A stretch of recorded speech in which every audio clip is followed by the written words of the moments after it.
बिल्कुल देखिए राहुल, मैं अभी राजीव भवन में हूं और जहां पर कांग्रेस के तमाम नेता बैठे हुए हैं और पूरी तरीके से सबकी नजरें जो है केवल IBC 24 पर जो भी हम लोग एग्जिट पोल दिखा रहे हैं उसी पर है। और जैसे सबसे पहले हमने दिखाया कि जो एक्सिस माई इंडिया ने जो है 36-46 और 40-50 का जो आंकड़ा दे रहे हैं, मैं सबसे पहले एक पुराना आंकड़ा ही दे दूं। जो सबसे ज्यादा एक्सिस इंडिया ने जो है पिछली बार जो दिया था उसमें बीजेपी को 26 दिया था और सबसे हाईएस्ट जो है 60 सीटें जो है कांग्रेस को मिली थी पिछली बार 2018 की मैं बात बता रहा हूं। और इसमें अदर जो है 4 है। तो कहीं ना कहीं एक्सिस माई इंडिया का जो सर्वे है, मैं कह सकता हूं कि 7 सर्वे हैं, उनमें से सबसे ज्यादा अगर कांग्रेस को 68 सीटें मिली थी तो 60 सीटें जो है एक्सिस माई इंडिया ने दी थी, जो आज तक का जो अभी हम दिखा रहे हैं। और इस वक्त मेरे साथ देख सकते हैं आपके सुशील आनंद शुक्ला जी हैं, अजय साहू जी हैं और महेंद्र छाबड़ा जी हैं। सुशील आनंद शुक्ला जी, आप लोग 75 प्लस का नारा दे रहे हैं, लेकिन अभी एग्जिट पोल के शुरुआती रुझान में देखें तो वो काफी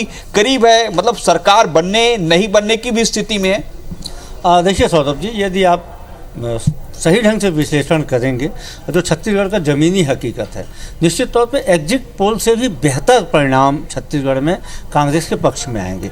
एग्जिट पोल हमें बढ़त दे रहा है, लेकिन जो हमारा कॉन्फिडेंट है, जो ज़मीनी स्तर पर जो मतदान हुआ है, जो हमारे कार्यकर्ताओं का उत्साह है, जो मतदाताओं का रुझान कांग्रेस 5 साल में जो हमारी सरकार ने काम किया, भूपेश बघेल की जो विश्वसनीयता। आप कह रहे हैं कि आपकी सरकार ने काम किया इसलिए, लेकिन सर ये जो सर्वे आ रहे हैं, जो ये सर्वे हुए वो भी तो हजारों लोगों के बीच से आ रहे हैं। आप कह रहे हैं जनता ने जो मतलब जनता पर आपको विश्वास है, लेकिन हम जो आंकड़े दिखा रहे हैं, डाटा जो सारे आ रहे हैं एग्जिट पोल, वो भी तो जनता के ही है।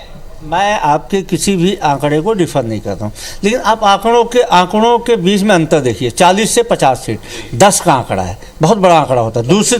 36 से 46 बहुत बड़ा आंकड़ा होता है। दूसरी बात जो महत्वपूर्ण बातें होती है कि आज छत्तीसगढ़ दूसरी बात जो महत्वपूर्ण बातें होती है कि आज छत्तीसगढ़ के धान खरीदी केंद्रों में भीड़ नहीं है, क्योंकि किसानों को इंतजार है कि कांग्रेस की सरकार आएगी, उनका कर्जा वापस माफ कर। एक किसान वर्ग दे दिया आपको, मान लेते हैं, ठीक है। मैं अभी बहुत सारे लोगों से, यूथ आपके साथ है, महिला आपके साथ है, निश्चित तौर पे यदि आधा फीसदी बेरोजगारी दर छत्तीसगढ़ में है तो निश्चित युवा हमारे साथ है। यदि युवाओं को रोजगार मिल रहा है तो युवा हमारे साथ है, और वो दिखा है। आप देखेंगे कि हमने जो बताया था, अब की बार 75 पार आप एग्जिट नतीजे आने दीजिए, एग्जिट के बजाय एग्जिट नतीजे आएंगे। कांग्रेस के नेताओं का कहना है कि एग्जिट नतीजे आने दीजिए। मेरे साथ जो है आप देखें कि महेंद्र छाबड़ा जी हैं और अजय साहू जी भी हैं, उनसे भी बातचीत कर लेते हैं।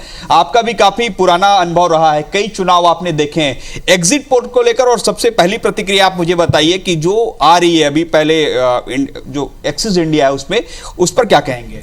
देखिए, एग्जिट पोल ने अपनी जिम्मेदारियों का निर्वहन किया है, राजनीतिक दल अपनी जिम्मेदारियों का निर्वहन करते हैं और जनता ने अपनी जिम्मेदारियों का निर्वहन कर दिया है। तीनों को जब हम देखते हैं तो ये हमको महसूस होता है कि जनता जो है कांग्रेस पार्टी के साथ रही है। और पूरा मेरा अनुमान है कि जो भी आंकड़े दिखाए जा रहे हैं उसमें निश्चित रूप से बहुत बड़ा बदलाव आने की संभावना है, क्योंकि पिछली बार भी जब ये एग्जिट पोल ने जो आंकड़े दिए थे उसको कांग्रेस पार्टी ने पार कर दिया था। तो इसलिए मुझे ऐसा लगता है कि ये आंकड़े जो हैं इसमें बड़ी रद्दोबदल होगी और कांग्रेस पार्टी इससे भी अधिक सीटों पर जीतेगी। देखिए राहुल, कांग्रेस के नेताओं एक चीज है, आप बातचीत से ये लग रहा है और जो एग्जिट पोल है उसके अकॉर्डिंग हम ये कह सकते हैं सत्ता विरोधी लहर तो नहीं थी, लेकिन इसके बावजूद देखिए आप, कांग्रेस भले 50 है लेकिन भारतीय जनता पार्टी 46 यानी 46 पर है। रवि जी लगातार हमारे साथ जुड़े हुए हैं। एक चीज तो क्लियर है कि सत्ता विरोधी लहर तो नहीं थी, और साथ ही साथ बीजेपी ने जो वादे किए उसका बड़ा इंपैक्ट रहा है। आप कैसे देखते हैं इस पूरे समीक्षा को, चुनाव को? नहीं, बिल्कुल राहुल, ये बात सही है। अगर वोट परसेंट कांग्रेस को अभी भी भले ही 1% ज्यादा मिल रहा हो, अगर ज्यादा मिल रहा है तो इसका मतलब यह है कि सत्ता विरोधी लहर बिल्कुल नहीं थी। लेकिन जैसा मैंने पहले कहा कि जो लुभावने वादे, जिसको पहले बीजेपी रेवड़ी कहती रही हो, लेकिन जो चुनाव में उसने जो लुभावने वादे किए, लगता है उसका असर जनता पर और खासकर महिलाओं पर हुआ है।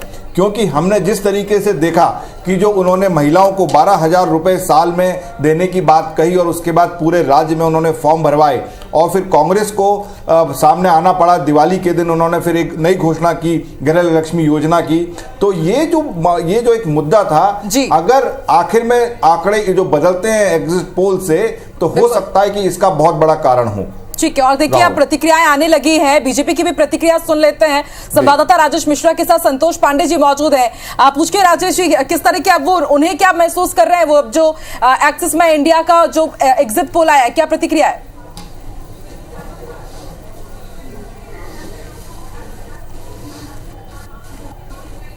देखिए, जो एग्जिट पोल आया है, अभी हम एकात्म परिसर में बैठे हैं भाजपा के कार्यालय में, शहर का जो कार्यालय है, और एग्जिट पोल आने के बाद थोड़ी सी निराशा भारतीय जनता पार्टी के लोगों में नजर आ रही है, मगर साथ ही साथ ये भी वो दावा कर रहे हैं कि जो एग्जिट पोल है ये एग्जैक्ट नहीं होते, इससे आंकड़े जो है बढ़े नजर आएंगे। छत्तीसगढ़ में हमारे साथ संतोष पांडे जी यहाँ मौजूद हैं, बस्तर के वो प्रभारी भी रहे हैं, सांसद हैं यहाँ पर, काफी वरिष्ठ नेता हैं, इनका भी पूरे प्रदेश में इन्होंने आकलन किया है।